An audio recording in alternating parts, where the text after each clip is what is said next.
All right, folks. Greg Aler here with Derek Coburn, financial advisor of Cadre and author of Let's Retire in Retirement, How to Enjoy Life to the Fullest Now and Later. Well, let's dive into your book a little bit. I mean, I loved a lot of the sentiments. I mean, what inspired you put this together? I mean, it's a lot of topics that you don't hear people talk about very often. What brought you to want to write this book, and who's this book really for?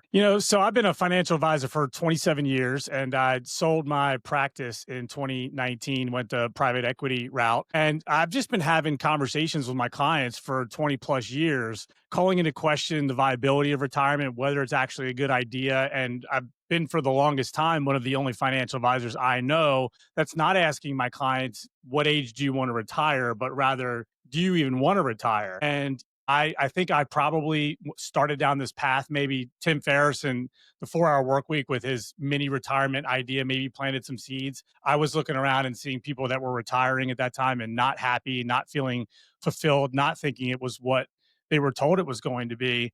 And so I started writing the book in 2017, and I was going to write the book as a way for me to attract more of my ideal clients.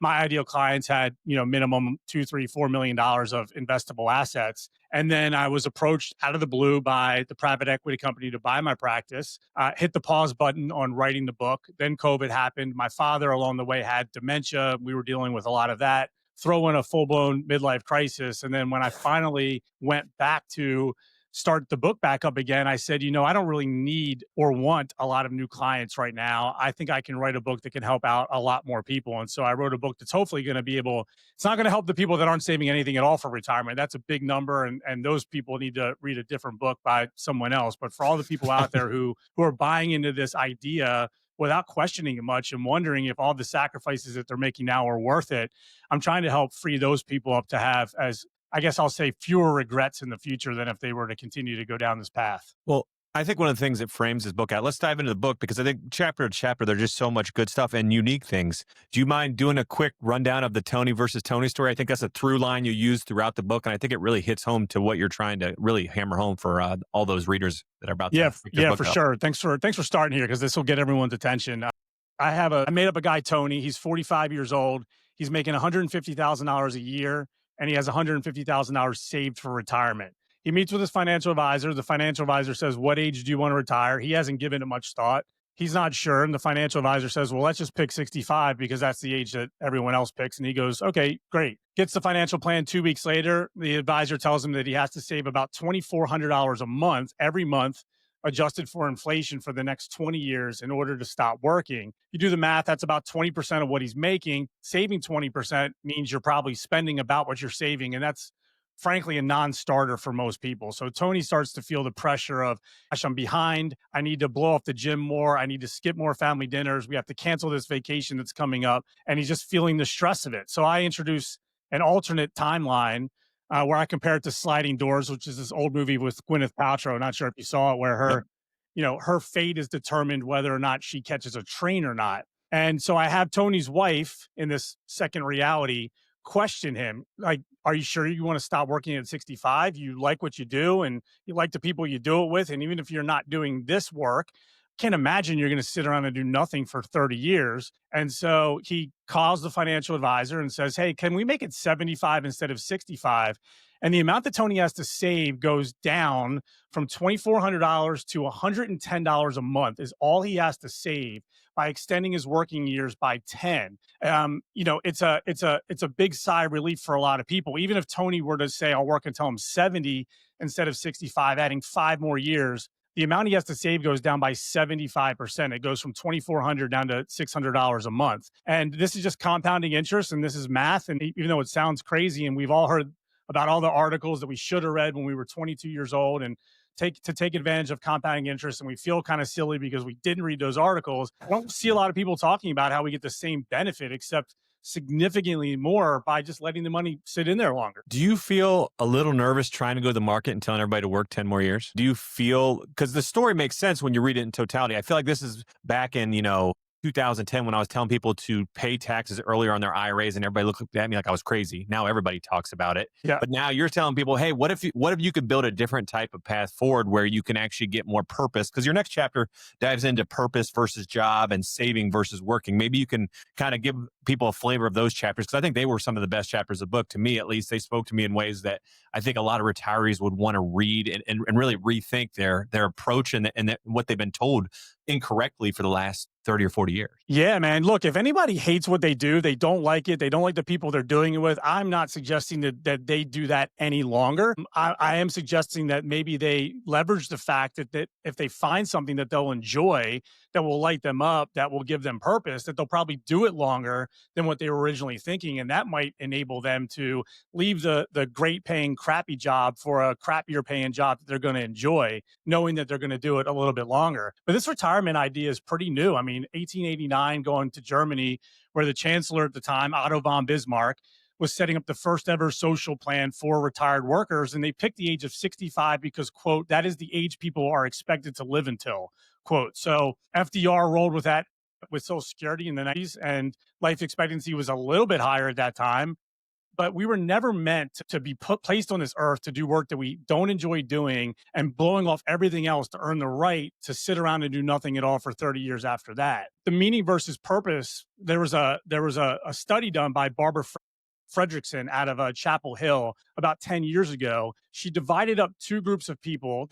First group were prioritizing personal happiness. They were waking up every day saying, what can I do today to make me happy? Group two was prioritizing purpose.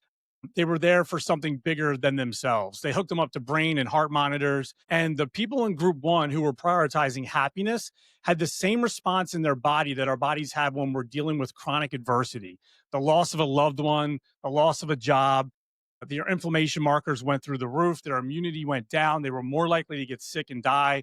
The second group, who really had a bigger purpose, or at least a bunch of small p purposes, it was just the opposite. They were healthier, their inflammation markers were lower. And so the moral of the story is, I guess, if you want to be happy, don't directly pursue happiness. But also, I think our bodies are kind of shutting down a little bit once we give them the impression that we're no longer here to make this world a better place. Do you mind sharing the cat story? Because I think that hits this home, right? I mean, I love that little quip you had in there. Right. So Wayne Dyer introduced a story about two cats, and there was a younger cat who just went to cat philosophy school, and he was told that, that happiness is in his tail, and that if he chases his tail, eventually he might be able to catch the happiness and become very happy. And the old wise cat said, I've never been to cat philosophy school, but what I've always found that's worked for me is that, yes, I agree that happiness is my tail. And if I just go about my life doing what I want to do, it will follow me wherever I go.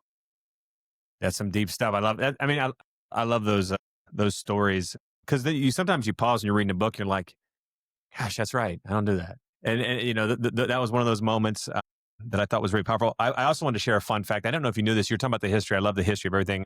When I wrote my book, I talked about the history of retirement, and I was doing some digging, and that you referenced the 1978 Revenue Act, which had those very fun three numbers in one letter, yep. a 401k, and people incorrectly assumed that it was a retirement purpose, and people were like, oh, they were ahead of it, they were trying to get rid of the pension. Actually, they weren't. The 401k was built for high net worth executives, just to deferred executive comp, and then some really smart people thought, what?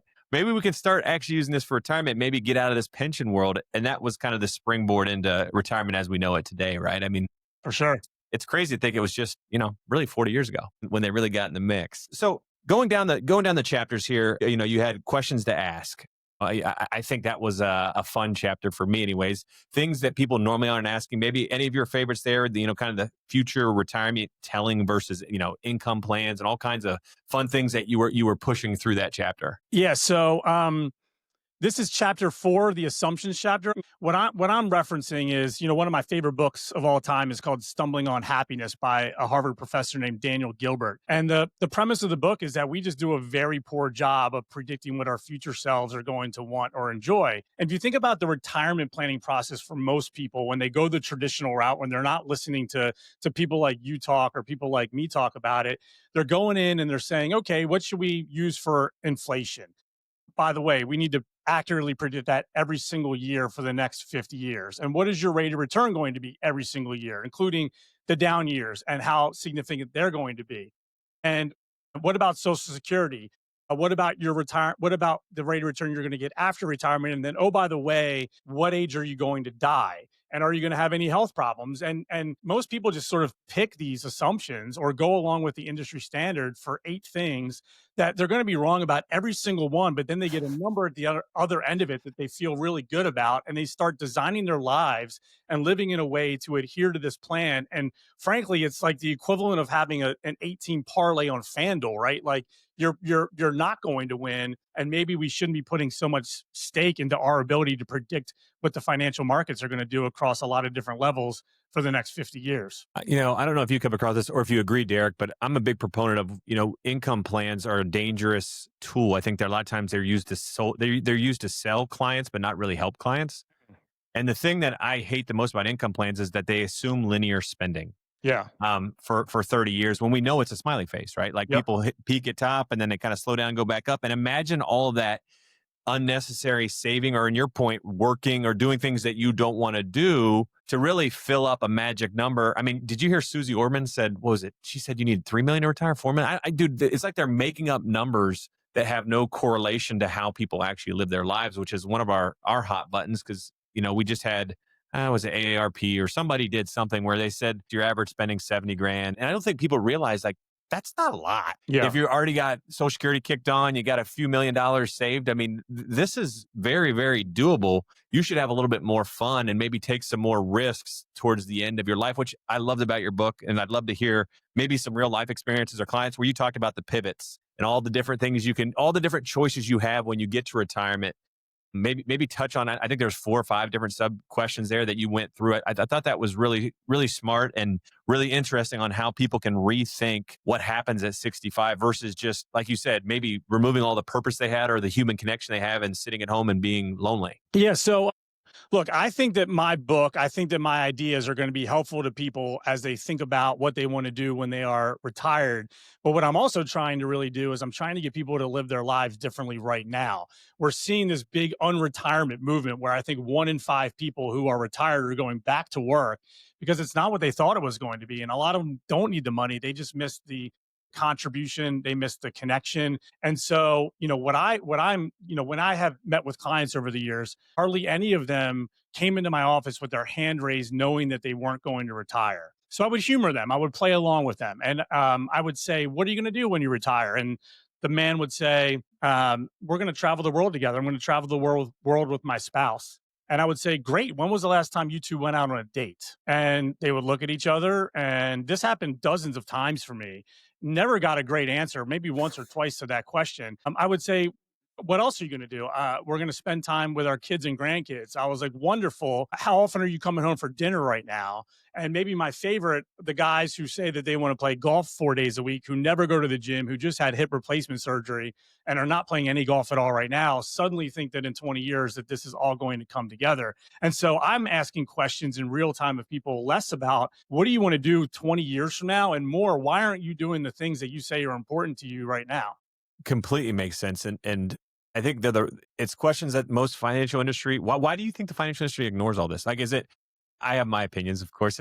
Yeah. As you can tell by the title of our show behind me. But I mean, what do you think drives this fear of having people explore different routes that fit their lifestyle? Look, I gave you the math on A Tale of Two Tonies, and I would probably stop short of saying that there is a big evil conglomerate somewhere in the top floor of a high skyscraper that is trying to manipulate everyone and make their lives less enjoyable so they can profit more. But look, I've talked to a lot of financial advisors about this, and they think it sounds like a good idea. And then reality sets in when they realize how much of a pay cut they're going to take, because I got compensated like a lot of financial advisors get compensated, which was based on assets under management. And, when I sold my practice, I had the realization that because I was having the Tale of Two Tonies conversation with so many of my clients, and I was taking clients, let's say, that were maybe going to be saving $20,000, $30,000 a month down to $5,000 or $10,000 a month, because I was encouraging them to spend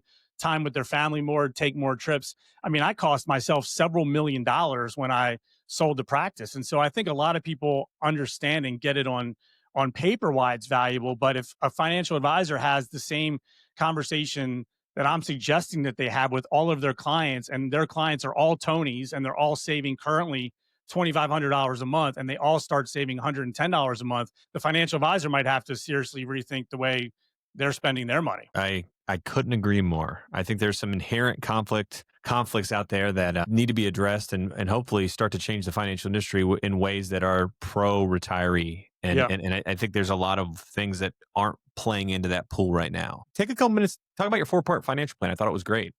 I really appreciate it, and I loved how diverse it was. I think most people wouldn't focus on all those different parts, and I really enjoyed reading that part. Obviously, I'm a financial guy, so that's a very tactical, prescriptive part of your book that I think will speak to a lot of, not only DIYers, but people that want some meat on the bone on what a plan should look like.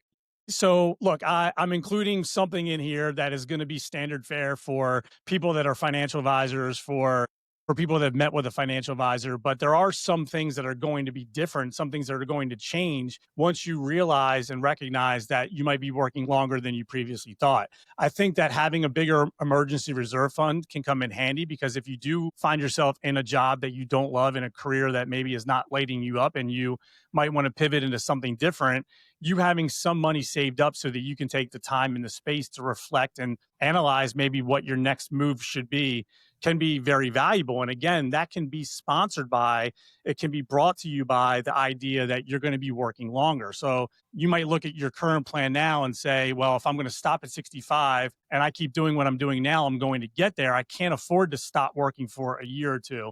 Well, if you think that you could pivot to something else and end up doing something else that you like, that you won't want to stop at 65, now all of a sudden that changes. And so I think having a little bit more money in reserves can be beneficial. I think that when it comes to insurance, having all the bases covered is really important. I think that that having insurance last longer is going to be important. I think that the most significant thing, the thing that I'm most passionate about on the insurance side of things, would be long-term care insurance. That's something that I feel like is going overlooked by a lot of advisors, by a lot of individuals.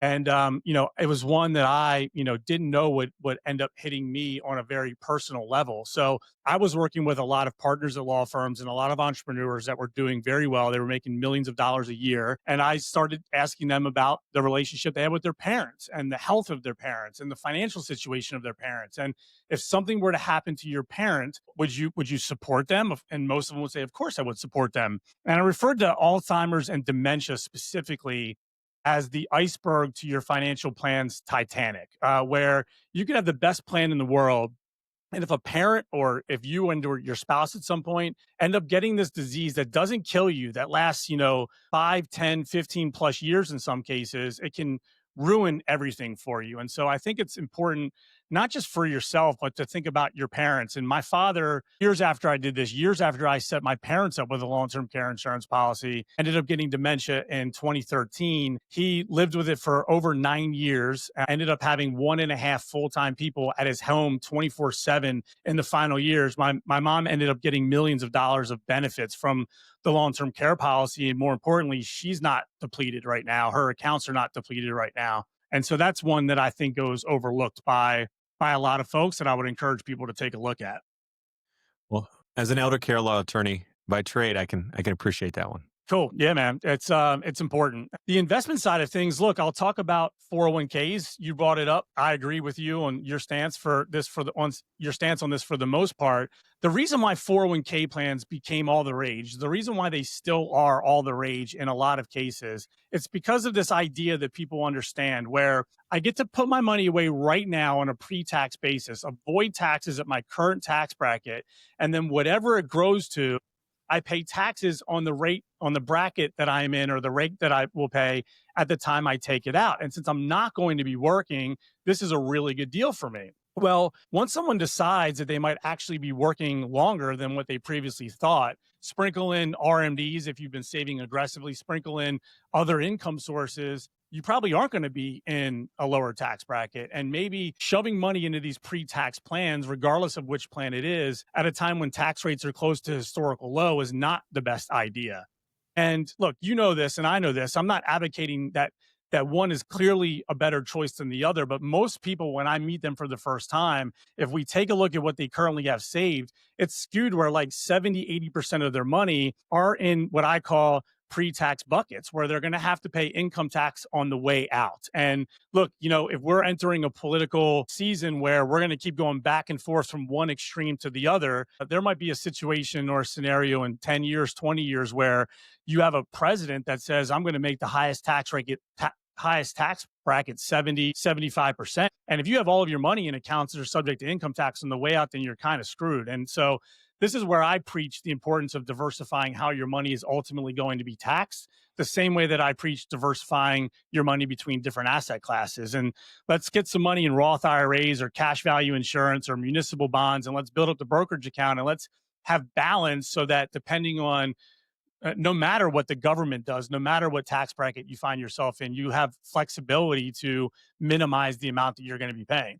I think the part that I appreciated in your book, well, many of the parts I appreciated in your book was how you took a very nonpartisan view of investments. And I mean that like, and I'm saying it tongue in cheek in the sense that usually you have people that prescribe to one investment type and kind of disparage all the others. You took time to talk about traditional insurance, whole life, term insurance. You talked about annuities. You said the A word, that usually puts people over the edge. Then you went through your brokerage and kind of talked how they all play together and they have a place. And I think that kind of balance and common sense financial advising is not very common. And the way you talked about each's use and some of the good and some of the bad was a great part of the book for people that are interested in hearing a different kind of opinion on each that seems very balanced. Was that strategic? Were you contemplating not putting annuities in? I know that that's usually a fire starter for some folks. I mean, we deal with annuities too, and we use them, in our plans based on some preservation strategies. For us, they get a visceral reaction, and some people just won't. They won't even entertain, even though they don't know what they are. They won't entertain them. They won't even understand them. And at the end of the day, you're just paying for promises. And the question is, what do you want to pay? Yeah, look, I mean, I don't have to tell you that there are a lot of bad actors out there. Whenever you're dealing with products that pay a commission, getting them into the hands of the wrong people, the wrong advisors, they can be used to harm people. But that doesn't mean that the good version of all of these doesn't have a purpose. And look, I would say that I have many clients now that are in their 70s. And I get thanked for setting them up with whole life insurance 25, 30 years ago and setting them up with annuities probably more than I get thanked by for them by anything else. And we've done a good job managing their money. It's just that like they get there and it ended up doing what we said it was going to do. And I don't have all of my clients in permanent life insurance or in annuity. I look at it on a case by case basis. But look, I have my mother in an annuity, and I have several of my very good friends' parents in annuities, and I think that they clearly serve a place, especially if you have with some of these riders that are out there now. And I don't know how you feel about them, but if I got somebody that's adverse to being in the market, and that's a way that I can potentially expose them to better returns, which they probably need in that case, then. And I don't feel like I need to apologize for it. And I'm happy to be in a position where I've earned the trust of the people that I'm working with, that they're going to listen to me if I'm recommending something that's in their best interest. Yeah, I mean, they've changed a lot too, Derek. I think, there were a lot of bad, not just actors selling them, but bad insurance companies writing them in terms of how they made them confusing or overly hidden fee. Variable annuities at times were over the top with fees that no one could understand, the sub accounts, and misrepresented the 5%. They just, over the last 10 years, they've came a long way, and they really have owned trying to become kind of a bond alternative. Really, right. For a lot of folks, it was just like, hey, let's make this simple. And when people can see, hey, if the S&P, an S&P 10% cap, where the client's like, for a portion of my money, I know that if the S&P does 10% or better, I get 10%. And anything in between, I get that, and I cap at 0 at the bottom. They're like, okay, I think I can put some of my money in that. And I like the idea of having some certainty that I'm going to be between 0 and 10% for a portion of my money. I get a little bit more upside, and versus a CD or a money market. And for some people, that could be the right fit. It's silly to rule out everything. I think there are good actors, and I think there are bad actors, like you mentioned. Risk is another interesting thing. When you talked in your book about risk, how do you approach that with your clients? How do you approach that in your book when you try to get people to really understand what their risk tolerance is? Yeah. So look, I think that in a perfect world, if everyone were able to save enough money to where they didn't have to expose themselves to risk, they wouldn't have to take as much. And And I think the reason why most people end up feeling so comfortable having such a significant portion of their long-term investments tied to volatility, it's because we can clearly guarantee what they will have if they don't do this, and they don't like the results of that guarantee. So if somebody's adverse to putting their money into an annuity or into the stock market or into anything that could potentially lose value, I'll just remind them, look, if we leave your money in a CD or a money market account that's earning 3% a year for the next 30 years, you're going to run out of money when you're 81 years old. And they go, right. Like, so now they all of a sudden understand the risk. And there's a way that you can obviously approach this in a way that will make sense for them. It can protect them. This is where some of the annuities come into play. But for people that feel like they're not sure how much risk that they want to take, I think it's important to look at what the alternate would be if they were to not take that risk. I also think people don't really properly understand volatility, right? So I've all given this example to my clients for probably since I've been in the business. And I walk people through a scenario where you have portfolio A has $100,000 in it. And at the end of the first year, so for a 1-year return, it goes up to $200,000. And that money manager, if it's a mutual fund manager or what have you, got 100% return that year. The second year, that account went from $200,000 back down to $100,000. They lost 50% that year. They can take out a full page ad in the Wall Street Journal if they want, saying that we've averaged 25% a year for 2 straight years, plus 100 year one, minus 50 year two, divided by 2 is 25. And they didn't make any money. But they're also not lying because their math is correct. Whereas you could have a second portfolio starting off with $100,000 that earns 5% a year the first year, you're up to 105, 5% the second year, you're up to 111,000. And you have, in this example, this scenario, a manager that averaged 5% a year that smoked a manager that averaged 25% a year. It's criminal, isn't it? Crazy. I mean, the mutual funds do the same games, right? Like the lower performing ones just disappear and get eaten up by the good ones, and all of a sudden you're just like, oh, this PIMCO always wins. Yep. BlackRock always wins. Weird. So, wrapping this up, at the end of the book, the last closing chapter I thought it reminded me a lot of, some of the books that we're seeing now aren't so number centric. You had the traditional Rich Dad, Poor Dad.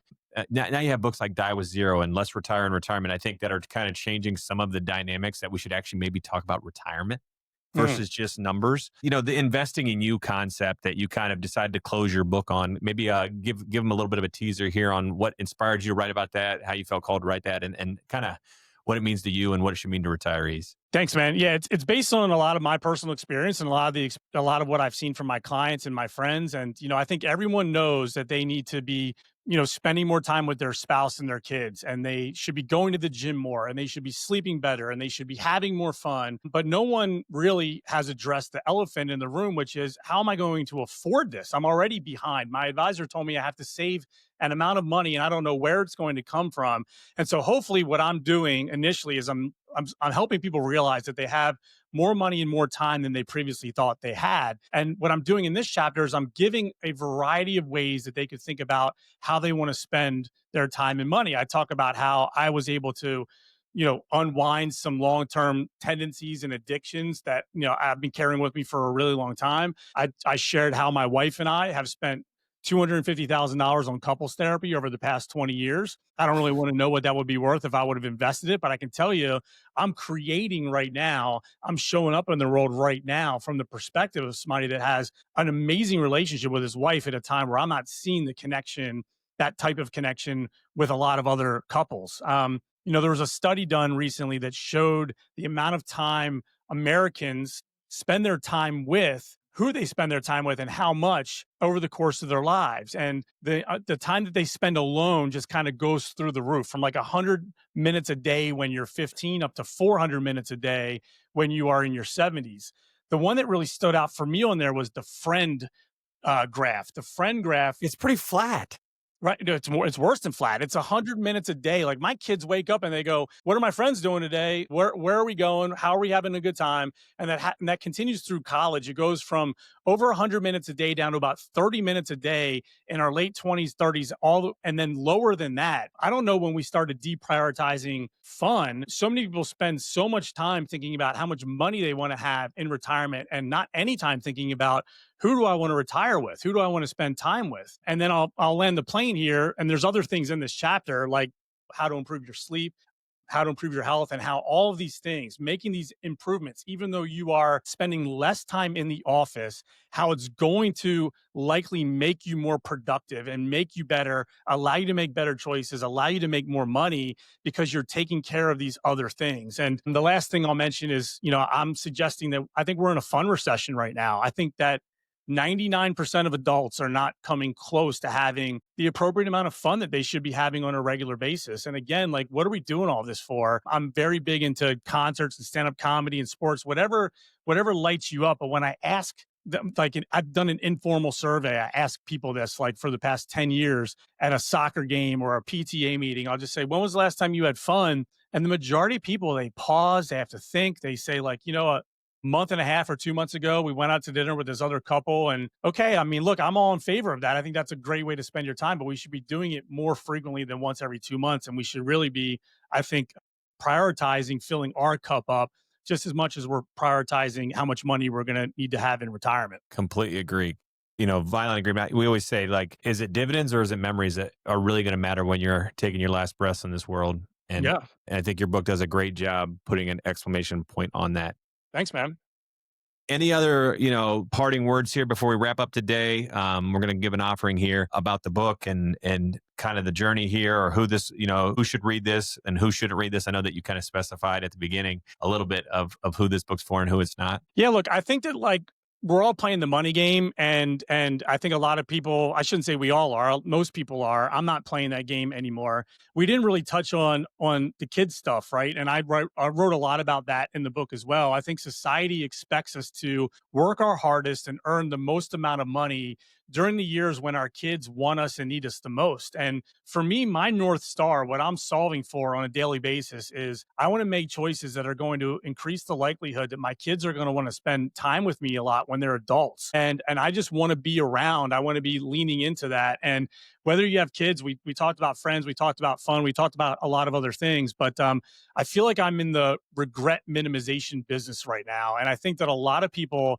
are on a path where they're going to have a lot of regrets about the way they chose to spend their time and the way they chose to spend their money. And the unfortunate thing is they're doing it in the name of this concept, this idea that is probably not going to be what they thought it was going to be when they get there. And so there's a lot that we didn't cover from my book. I hope people will read it. And I'm just excited to spend as much time as I can just continuing this conversation so that more people are living their lives more in line with the way they want to show up every day than the way that they're doing it right now. Folks, Derek Coburn, Let's Retire Retirement is his book that just came out not too long ago. If you want a complimentary free copy shipped to you, look in the comments section below. All you got to do is drop in some information and we will mail it to you at no charge, a complimentary copy of Derek's new book, Let's Retire Retirement, How to Enjoy Life to the Fullest Now and Later. Derek, thank you so much, buddy. Really appreciated it.